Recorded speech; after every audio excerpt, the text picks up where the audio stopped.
Fake badge. The words ripped through the quiet suburban street like a gunshot. A uniformed officer shouted it with full lungs, and in seconds, all eyes turned toward the tall black man in a gray suit, standing beside a sleek black Mercedes. His wrists gleamed in steel cuffs, hands locked tight in front of him. Yet his face? Unmoved. Not anger, not fear, just steady calm. The sidewalk erupted with whispers. Neighbors stepped out of their porches. Phones rose like a sea of glowing eyes, capturing every second. Children clung to their mothers. Someone muttered, "What's happening?" Someone else hissed, "They think he's a fraud." 4 cops surrounded him in a half circle. Their badges flashed, but their expressions gave away something darker, suspicion mixed with arrogance. One officer leaned forward, jaw tight, eyes narrowed. "You hear me? That badge is fake. You're going to jail today." The man in the suit didn't flinch. He stood anchored to the asphalt, his presence heavier than the flashing lights behind him. Police cruisers lined the block, red and blue sirens pulsing against brick houses, against the shocked faces gathering at every corner. Another officer, younger, jittery, kept his hand close to the holster. "Step back against the car," he barked, voice cracking just enough to betray nerves. The black man raised his eyes slowly, scanning each officer in turn. Calm, surgical. He held a leather wallet in one cuffed hand, its gold seal catching the sunlight. The letters glared back in bold. FBI. Gasps rippled through the crowd. A teenager whispered, "It looks real. Why are they calling it fake?" His friend whispered back, "Because they don't want it to be real." The first officer smirked and spat on the pavement. "Nice try. Printing badges isn't gonna save you." But the man in the suit finally spoke. His voice was low, deliberate, almost surgical in precision. "Check again, rookies." It wasn't a plea. It wasn't a protest. It was a warning, clean, sharp, unshakable. The words cut deeper than shouting ever could. Phones tilted higher. Record buttons glowed red.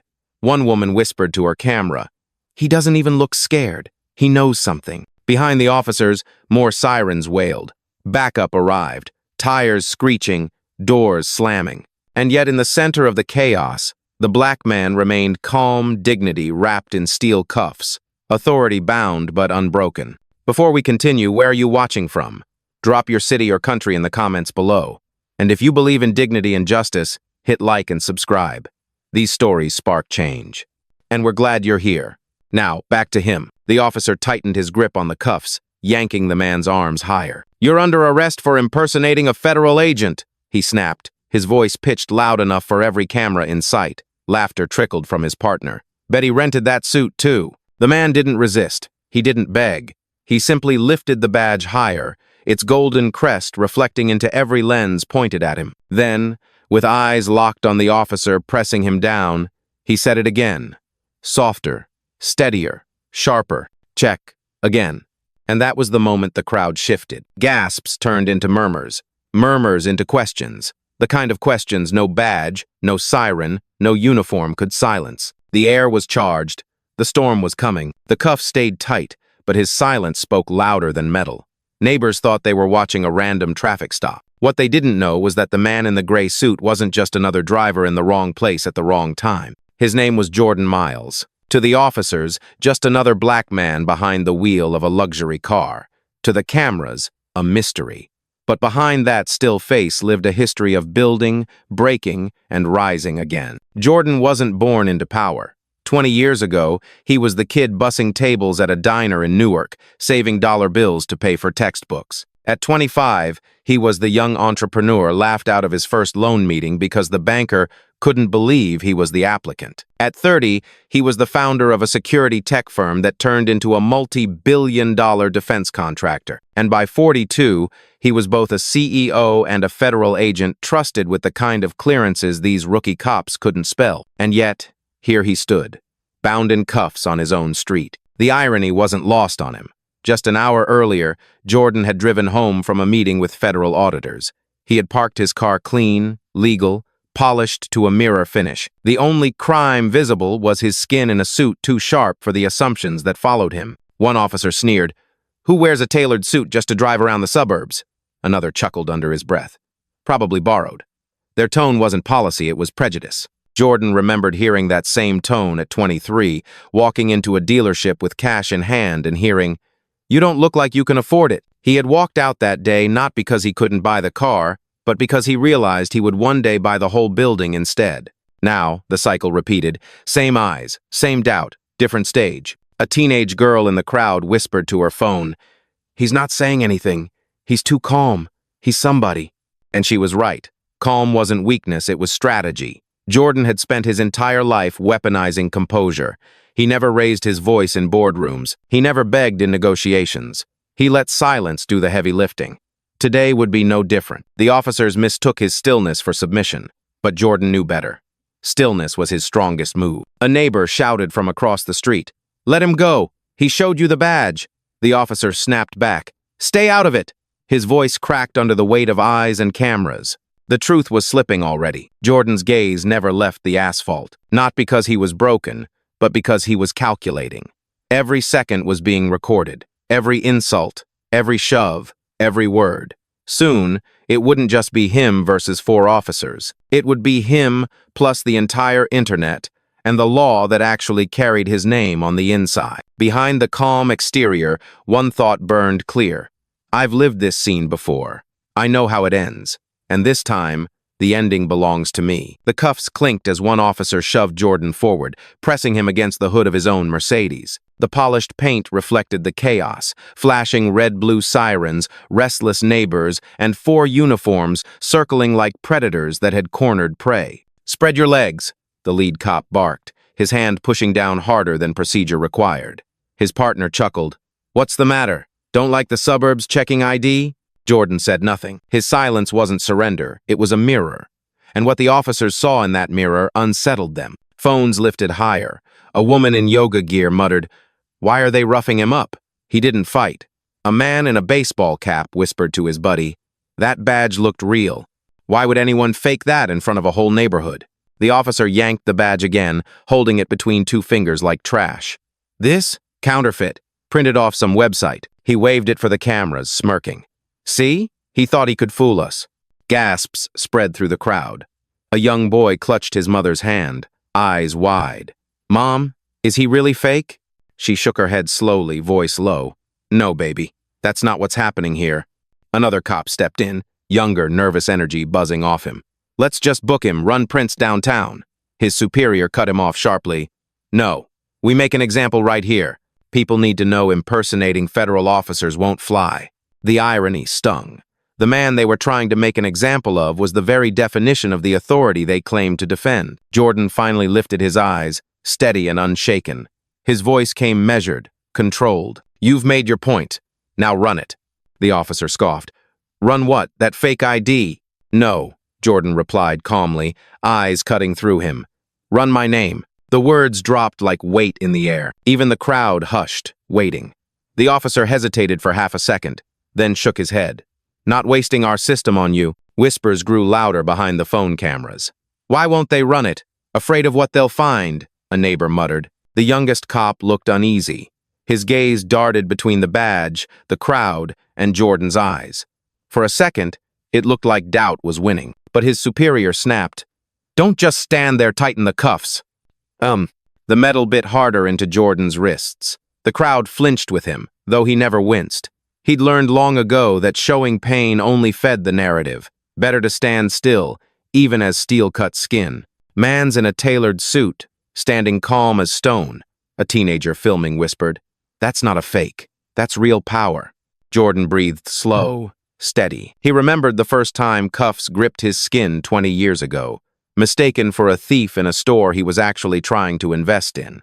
He remembered the humiliation, the way the officer had laughed back then, certain they had put him in his place. Today, it wasn't humiliation. It was fuel. The lead cop smirked again, waving the badge for the cameras. "This neighborhood's safe, folks. Frauds in custody." His words dripped with arrogance, but the crowd's eyes told a different story. The storm was building. The air was no longer still. It buzzed, restless, ready to break. And Jordan knew, the higher they pushed, the harder the fall would be. The cuffs dug deeper as the lead officer leaned his weight onto Jordan's back. Asphalt radiated heat into his palms. Cameras clicked. Phones streamed. Somewhere in the distance, a dog barked. But on this stretch of street, silence pressed harder than the sirens. Jordan didn't thrash. He didn't beg. He didn't even look up at the officers crowding him. He simply breathed, slow, steady. Each inhale deliberate, each exhale measured like a man timing his moment, not fighting for it. That silence unnerved them. "Say something," one cop snapped, voice sharp with irritation. "Admit it. That badge is fake." His partner smirked, adding, "Yeah, tough guy. Tell your little audience you're sorry for lying." Still, nothing. Jordan kept his eyes fixed on the curve of his Mercedes hood, the reflections bending into distorted shapes under flashing lights. To the crowd, he looked carved from stone. To the officers, he looked dangerous in a way they couldn't articulate, because power without panic is harder to contain than rage. A neighbor whispered, "Why isn't he yelling?" Another replied, "Because he doesn't need to." The rookie officer shifted uneasily. Sweat beaded along his hairline. "Sir, if you cooperate, this'll go easier," he muttered. But the words felt hollow. Everyone could see who was truly in control of the moment, and it wasn't the men with weapons. Jordan let his silence stretch until it became unbearable. Only then did he speak calm, flat, surgical. "You think silence means guilt. It doesn't. It means I've seen this play before." The crowd stirred. Phones zoomed closer. His voice was steady, almost too quiet for the chaos around him, but it cut through like a blade. The lead officer shoved harder, trying to regain dominance. "You're not running the show here." But even that sounded defensive, weak. Jordan's lips curved just slightly, not a smile, not a smirk, just the faint acknowledgement of irony. They thought his stillness meant submission.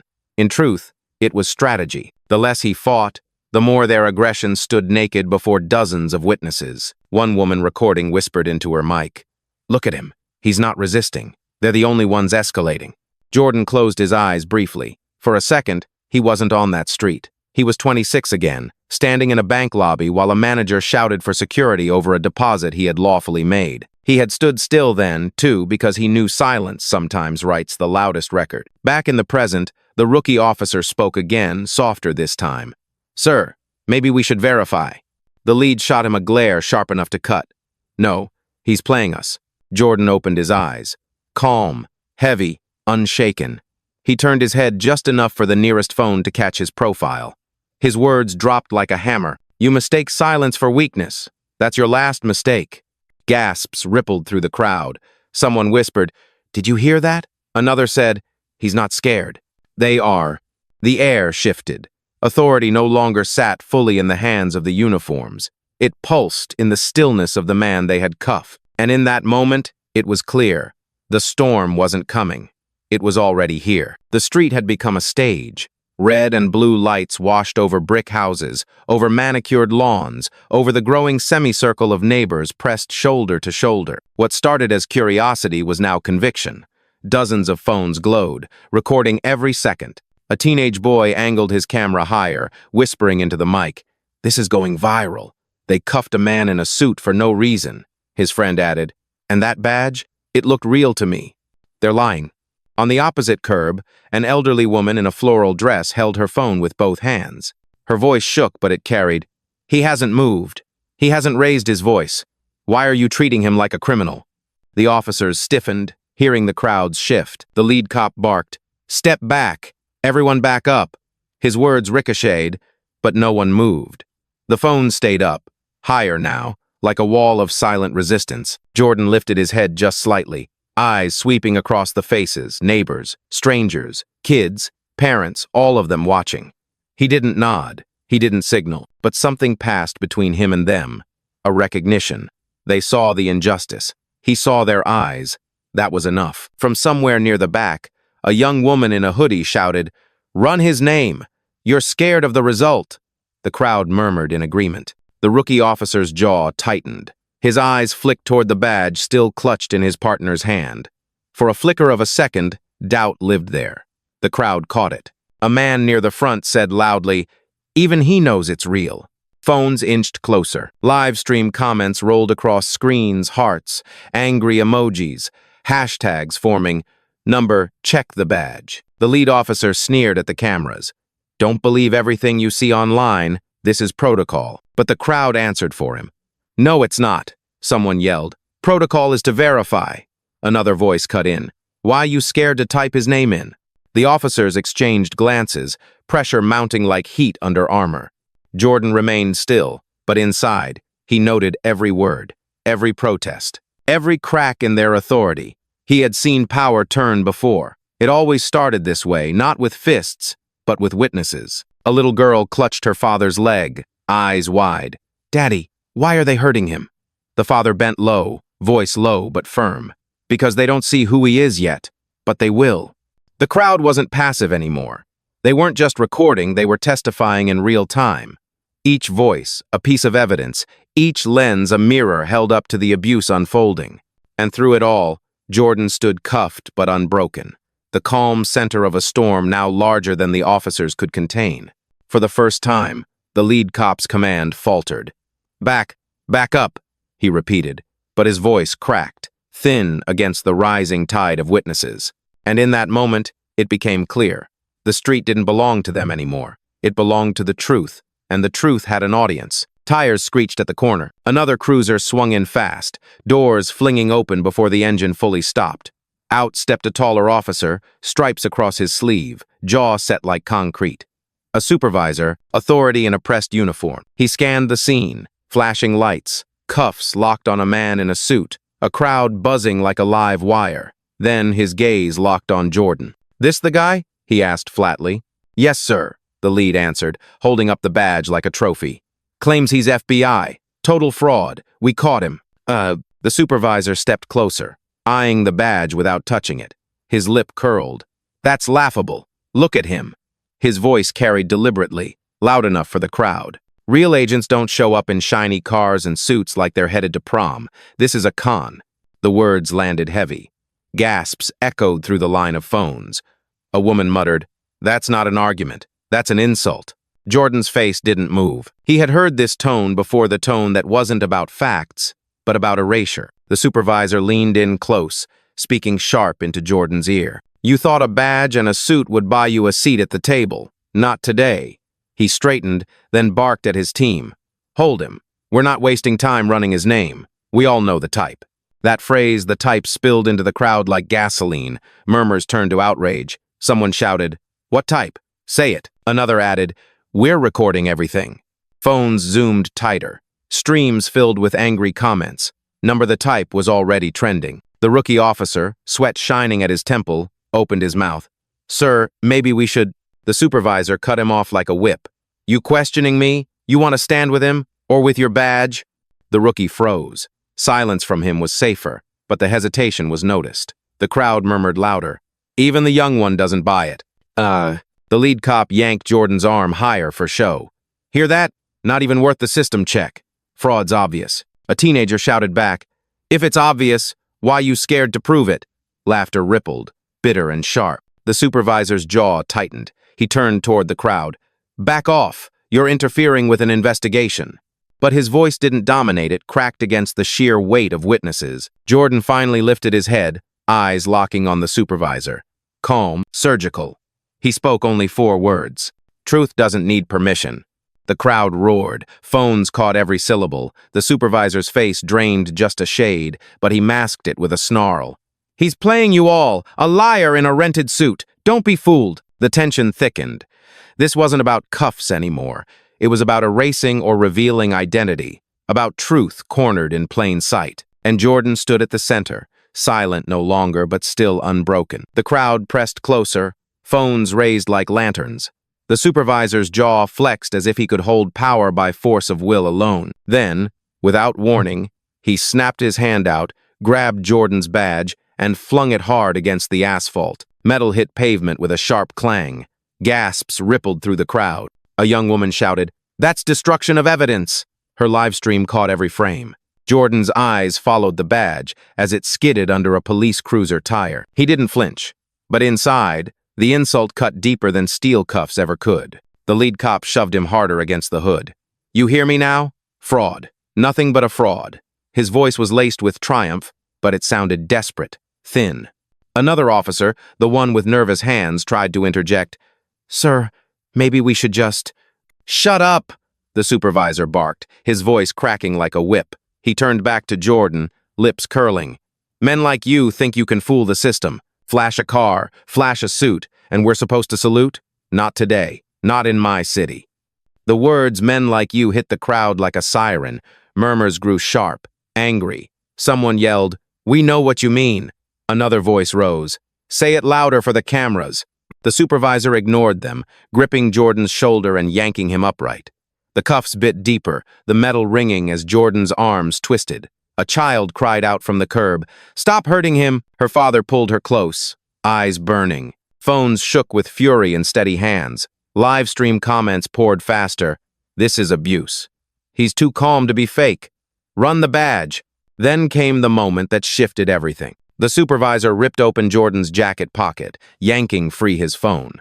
He slammed it onto the hood with a crack that echoed across the block. The screen splintered, spiderweb fractures crawling across the glass. The crowd gasped louder this time. One man shouted, "That's his property. You just smashed it." Jordan's gaze didn't break. Calm, heavy. He turned his head slightly, enough for the nearest phone to catch the cold precision in his voice. "You're not just wrong, you're reckless. And it's all on record." The rookie's breath caught. For the first time, he stepped back from the circle, eyes darting to the cameras, to the supervisor, back to Jordan. Doubt was no longer hidden, it was written across his face. The supervisor noticed and roared, "Stand your ground!" His voice cracked, desperation leaking through the command. But the street was no longer his ground. The ground now belonged to the eyes, the lenses, the truth. Jordan stood cuffed, jacket torn, phone shattered, yet dignity wrapped around him like armor. He had been insulted, shoved, robbed of property, and still, he carried himself as if the cuffs belonged on someone else. The crowd knew it. The officers felt it. The shift was happening. And Jordan? He was ready. The supervisor's hand still pressed hard against Jordan's shoulder when a sound sliced through the street, 3 short chimes, faint but distinct. Even through shattered glass, Jordan's phone had survived just enough to signal a connection. The crowd caught it. "His phone's still on," someone whispered. Jordan turned his head slightly, voice calm, precise, surgical. "Protocol, now." For the first time since the cuffs clicked shut, it wasn't the officer speaking. It was him. The rookie officer froze. "Protocol?" he muttered, almost to himself. The lead cop scoffed. "What protocol? He's bluffing."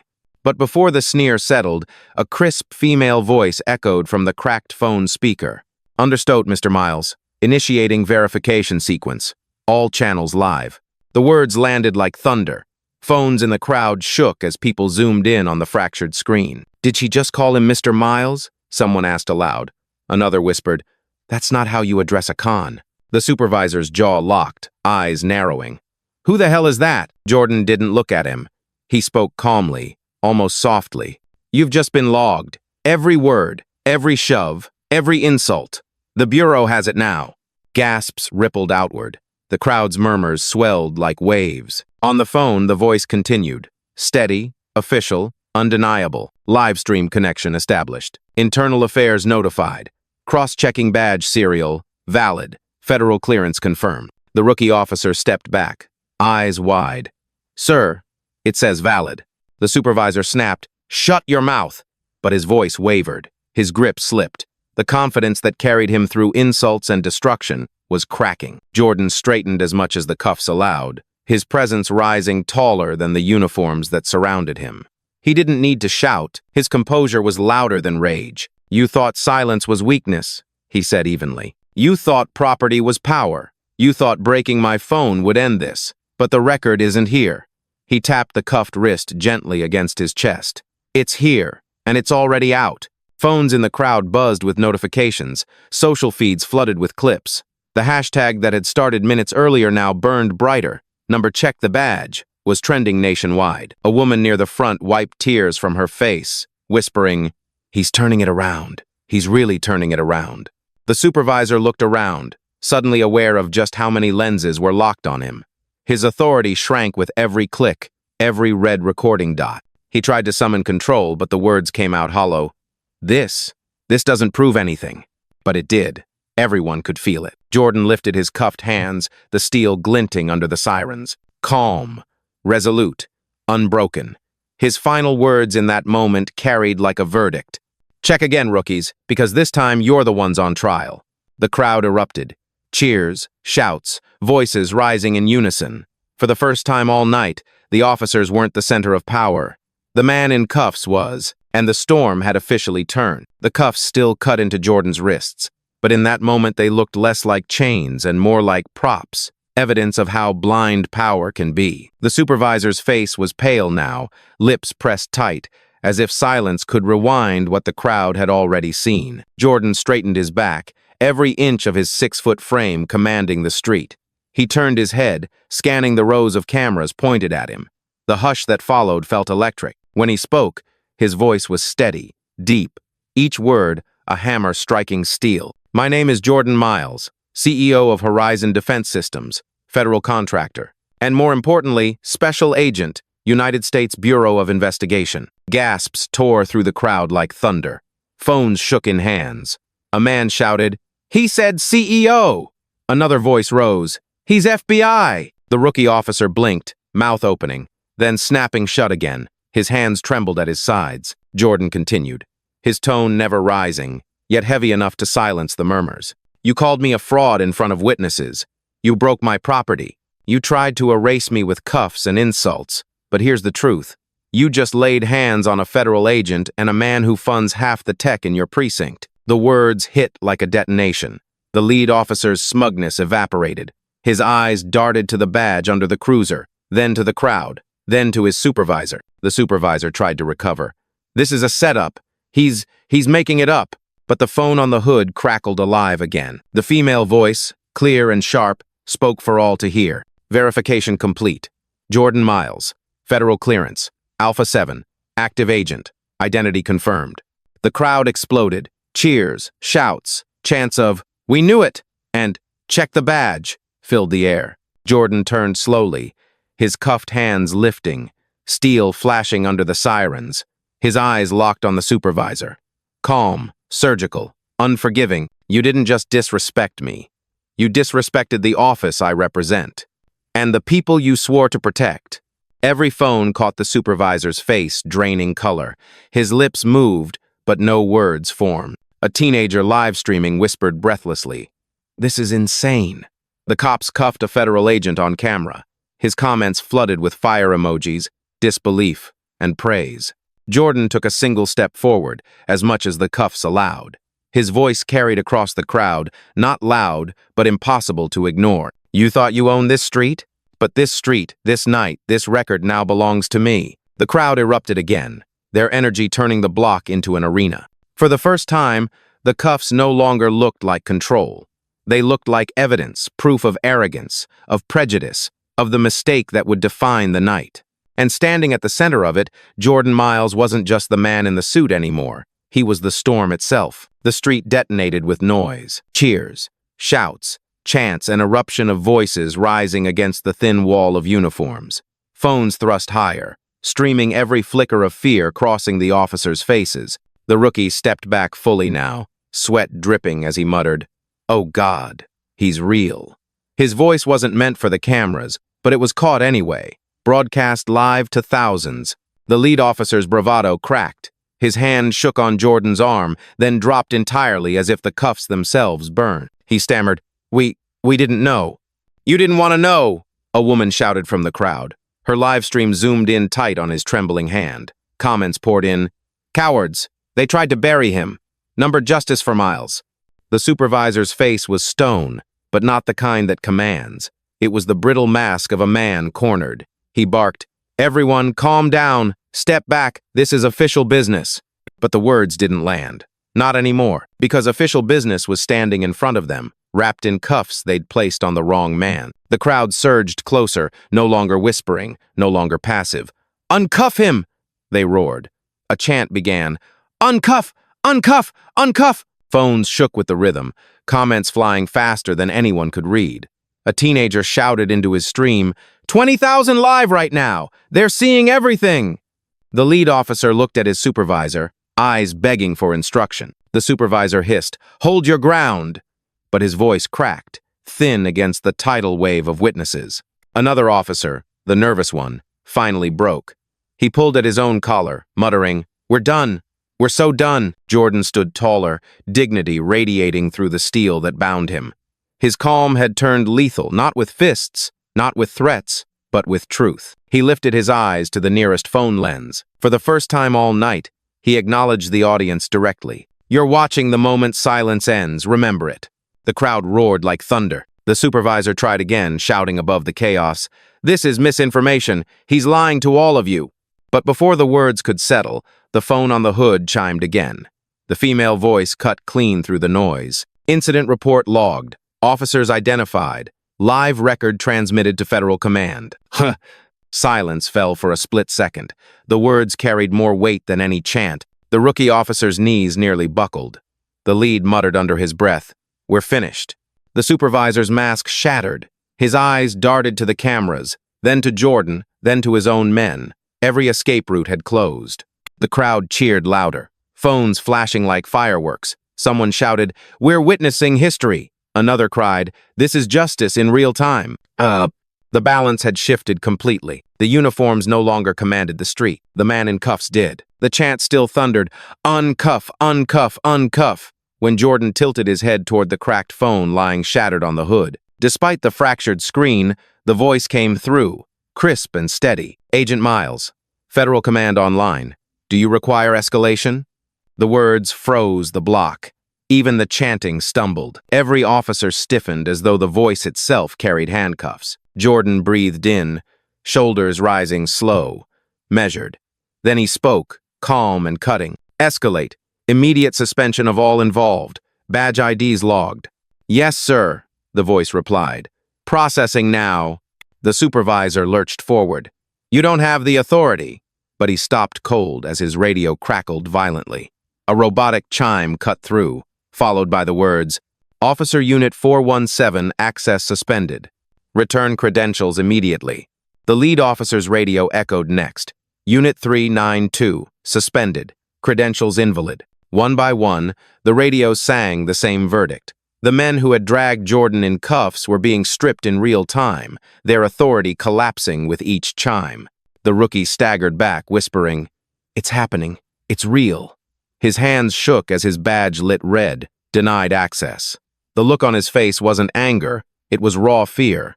The crowd roared, phones zoomed tighter, capturing every flicker of panic.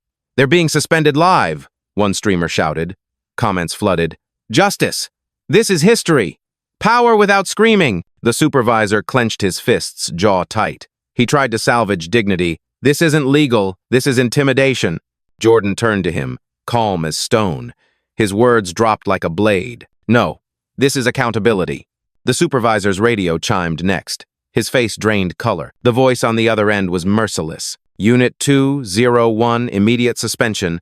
Surrender your weapon and badge pending investigation." Gasps tore through the crowd. Someone yelled, "He's done." Another voice added, "You tried to erase him. Now you're erased." The supervisor's hand hovered near his holster for a moment, trembling, then dropped. Slowly, unwillingly, he pulled the badge from his chest. Cameras caught every second as he set it down on the hood, right beside the shattered phone. Jordan lifted his cuffed hands slightly, steel glinting in the siren light. He spoke not to the officers, but to the crowd and to the millions now watching online. Justice doesn't need to shout, it just needs the truth.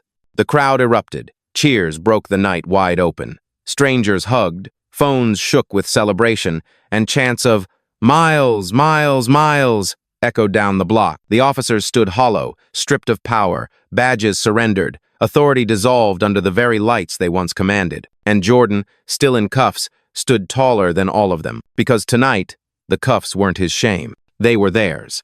The block had transformed into something unrecognizable. What began as flashing sirens and accusations had become a chorus of witnesses, their voices echoing through live streams that stretched across the country. The officers stood silent now, badges surrendered, weapons holstered, their authority gone in the space of minutes. And in the middle of it all, still cuffed, jacket torn, phone shattered, stood Jordan Miles. He didn't look like a victim. He looked like the verdict. The female voice on the cracked phone spoke one last time, clear, undeniable. "Agent Miles, confirmation received. All suspensions logged. Internal affairs en route. Do you require further assistance?" Jordan's gaze swept the crowd, then returned to the phone.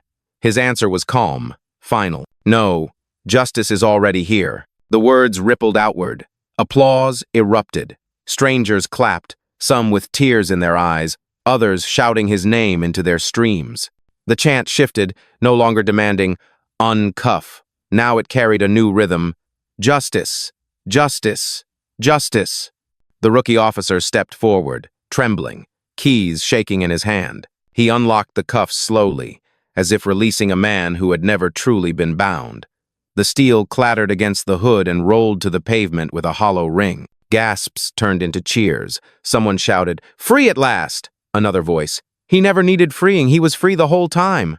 Jordan rubbed his wrists lightly but never looked down. His eyes stayed locked on the cameras, on the millions watching, on the history being written in real time. He raised his voice, not loud, not angry, but clear enough for every microphone, every live stream, every recording to catch. "You tried to erase me with cuffs, but dignity doesn't break, authority doesn't vanish, and truth? Truth always finds its witness." The crowd fell silent, hanging on every word. Jordan continued, his tone steady, unwavering. "I didn't need to fight you with force. I let the truth fight for me. And that's the difference between power taken and power earned." Phones shook as people recorded, some whispering, "Chills," others crying openly. He paused, letting the weight settle, then delivered the line that would echo beyond the street, beyond the night. "I don't need to film justice. I am the result of it." For a heartbeat, silence blanketed the block. Then cheers erupted like fireworks, shattering the night sky. Neighbors hugged, strangers wept, streams flooded with hearts and fire emojis. The officers, once towering in authority, now looked small, swallowed by the roar of voices and the glow of cameras. Jordan turned, calm and steady, walking away from the cruiser, from the broken cuffs, from the wreckage of arrogance. Each step carried the weight of a man who didn't just survive injustice, he dismantled it. As the crowd parted for him, a little girl whispered to her mother, "He's like a hero." Her mother nodded, eyes wet, and replied, "No, baby. He's just a man who refused to bow." The screen faded slowly, sirens dimming, chants echoing. Black letters cut across the silence. "Power isn't always loud. Sometimes it's just unshakable." Fade to black.